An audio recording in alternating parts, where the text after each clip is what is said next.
നമസ്കാരം. എഡ്യൂസോണിൻ്റെ കറണ്ട് അഫയേഴ്സിൻ്റെ മറ്റൊരു ക്ലാസ്സിലേക്ക് നിങ്ങൾക്ക് സ്വാഗതം. നമ്മൾ ഇന്നത്തെ ക്ലാസ്സിൽ പഠിക്കാൻ പോകുന്നത് ഏപ്രിൽ 8 മുതൽ 21 വരെയുള്ള ദിവസങ്ങളിലെ ആനുകാലിക സംഭവങ്ങളാണ്. അത് കഴിഞ്ഞ് രണ്ടാഴ്ചത്തെ ഏപ്രിൽ 8 മുതൽ 21 വരെയുള്ള രണ്ടാഴ്ചത്തിലെ കറണ്ട് അഫയേഴ്സാണ് നമ്മൾ ഇന്നത്തെ ക്ലാസ്സിൽ പഠിക്കാൻ പോകുന്നത്.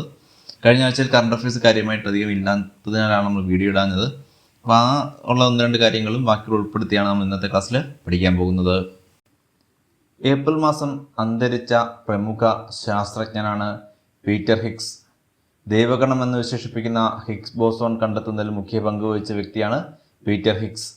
ഏപ്രിൽ മാസം അന്തരിച്ച പ്രമുഖ ശാസ്ത്രജ്ഞനാണ് പീറ്റർ ഹിഗ്സ്. ദൈവഗണം എന്ന് വിശേഷിപ്പിക്കുന്ന ഹിഗ്സ് ബോസോൺ കണ്ടെത്തുന്നതിൽ മുഖ്യ പങ്ക് വഹിച്ച ശാസ്ത്രജ്ഞനാണ് പീറ്റർ ഹിഗ്സ്. ലോക ഹീമോഫീലിയ ദിനം ഏപ്രിൽ 17. ലോക ഹീമോഫീലിയ ദിനമായി ആചരിക്കുന്നത് ഏപ്രിൽ 17 ലോക ഹോമിയോപ്പതി ദിനം ഏപ്രിൽ 10. ലോക ഹോമിയോപ്പതി ദിനമായി ആചരിക്കുന്നത് ഏപ്രിൽ 10. ഹോമിയോപ്പതിയുടെ പിതാവ് എന്ന് വിശേഷിപ്പിക്കുന്ന ഡോക്ടർ സാമുവൽ ഹാനിമാന്റെ ജന്മദിനമാണ് ലോക ഹോമിയോപ്പതി ദിനമായി ആചരിക്കുന്നത്. ഇപ്പോൾ ലോക ഹോമിയോപ്പതി ദിനം ഏപ്രിൽ 10. ഹോമിയോപ്പതിയുടെ പിതാവ് എന്ന് വിശേഷിപ്പിക്കുന്ന ഡോക്ടർ സാമുവൽ ഹനിമാന്റെ ജന്മദിനമാണ് ലോക ഹോമിയോപ്പതി ദിനമായി ആചരിക്കുന്നത്.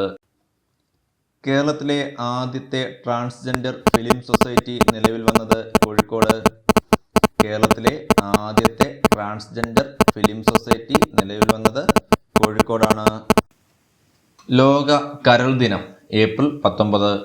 ലോക കരൾ ദിനമായി ആചരിക്കുന്നത് ഏപ്രിൽ 19. കേരളത്തിലെ ആദ്യ സമ്പൂർണ്ണ ഇൻഷുറൻസ് പഞ്ചായത്ത് കോഴിക്കോട് ജില്ലയിലെ ചക്കിട്ടപ്പാറ.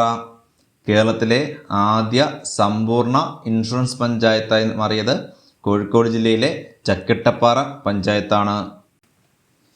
ഇന്ത്യൻ നാവികസേനയുടെ പുതിയ മേധാവി ദിനേഷ് കുമാർ ത്രിപാഠി. ഇന്ത്യൻ നാവികസേനയുടെ പുതിയ മേധാവിയായി ചുമതലയേൽക്കുന്നത് ദിനേഷ് കുമാർ ത്രിപാഠിയാണ്. അപ്പോൾ നമ്മളിന്ന് പഠിച്ചത് 2024 ഏപ്രിൽ 8 മുതൽ 21 വരെയുള്ള ദിവസങ്ങളിലെ ആനുകാലിക സംഭവങ്ങളാണ്. നമുക്ക് LD അല്ലെങ്കിൽ LPUPക്ക് ഏപ്രിൽ മാസം അവസാനത്തെ വരെയെങ്കിലും കറണ്ട് അഫയേഴ്സുകൾ നമ്മൾ കൃത്യമായി പഠിച്ചു വെക്കണം. അപ്പോൾ നമ്മൾ ഏപ്രിൽ ഈ അവസാനത്തെ ജൂലൈ ഒക്കെ ആകുമ്പം ഏപ്രിൽ മെയ് ജൂൺ നമുക്ക് അത്ര കാര്യമായി നോക്കിയില്ലെങ്കിൽ ഏപ്രിൽ വരെ ഉള്ള കറണ്ട് അഫയേഴ്സ് എങ്കിലും നമ്മൾ കൃത്യമായി പഠിച്ചു വെക്കണം. 2022 മുതൽ തന്നെ പഠിക്കുന്നതായിരിക്കും നല്ലത്. 22 മുതൽ 24 ഏപ്രിൽ വരെയുള്ള എങ്കിലും ഈ കറണ്ട് അഫയേഴ്സ് നമ്മൾ വൃത്തിയായി പഠിച്ചു വെക്കുക. അതിൻ്റെ ഒരു ബുക്ക്ലെറ്റ് ആയിട്ട് നമ്മൾ ഇറക്കുമ്പം അത് മിക്കവാറും മെയ് ഫസ്റ്റ് വീക്കിലേക്ക് നിങ്ങൾക്ക് എത്തിക്കാം. Okay, thank you.